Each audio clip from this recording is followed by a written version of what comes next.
What's going on, YouTube? Getting back together with a narcissist. Narcissism, they say, is a personality disorder. So, getting back together with a narcissist is something that happens. And, the purpose, well, I'm not going to say the purpose, but one of the tactics that narcissism or people who suffer from narcissism display, again, is control. Oftentimes you'll find narcissists behave in ways that are abusive to their partners. When a person is able to break free from their stronghold, it's a big deal. And unfortunately, sometimes that break doesn't last long. So,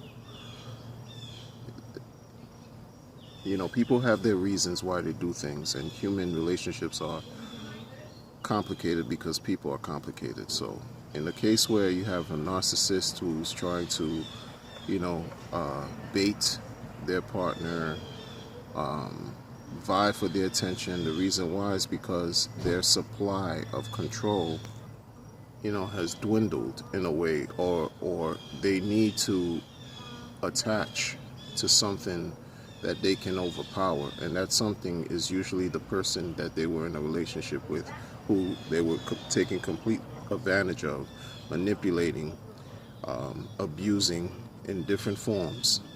And so, in order to create that level of codependence, they'll do what they can to bait the person, what I call baiting. And this is something that you'll find in studies and research that's available that'll identify the dynamics of the relationships, of people who deal with narcissistic partners.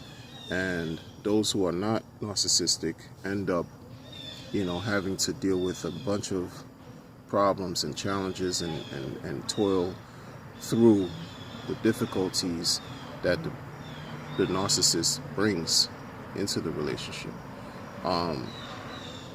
It's when you break free and you find yourself back into that situation, when you know what it felt like leaving the abuser, and now all of a sudden you're back in that situation. It almost feels, it can feel worse, because it's like breaking free. Sort an example of that is breaking free from your slave master, right? And I'm not trying to tie it with anything involving S&M and stuff like that, but it's an example, an analogy that I'm presenting. Breaking free from the slave master who got in contact with you again, you engaged the contact, and now you're back into the situation of being under someone else's control, which is unhealthy, which is, again, it's debilitating. So it's not great. It's not a good thing to get back involved with someone who's narcissistic and who's not pretty much trying to deal with their issues, okay? Because they don't feel like they have issues. They don't feel like they have any problems. They feel like everything is, whatever they're doing is right, and whatever you're doing is wrong. That's just an example. They may feel like, you are not worth anything. So devaluing comes into play. Okay. Again,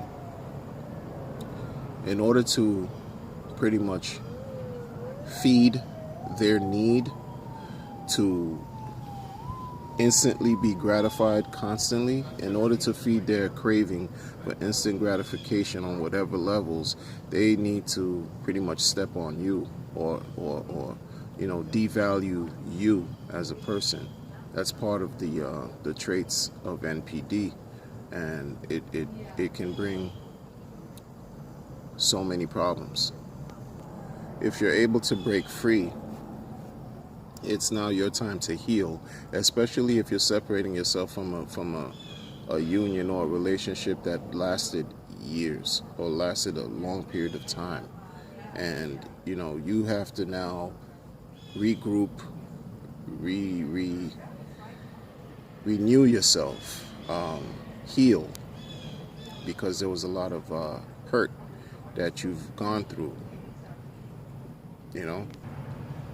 Reconnecting with a person who's a narcissistic it's almost like you're hurting yourself all over again, constantly. It's you're reigniting the problems that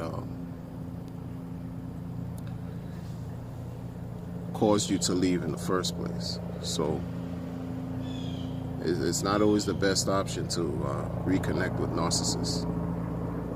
If you like my videos, my content, please leave a comment, share, like, subscribe, and take care of yourselves.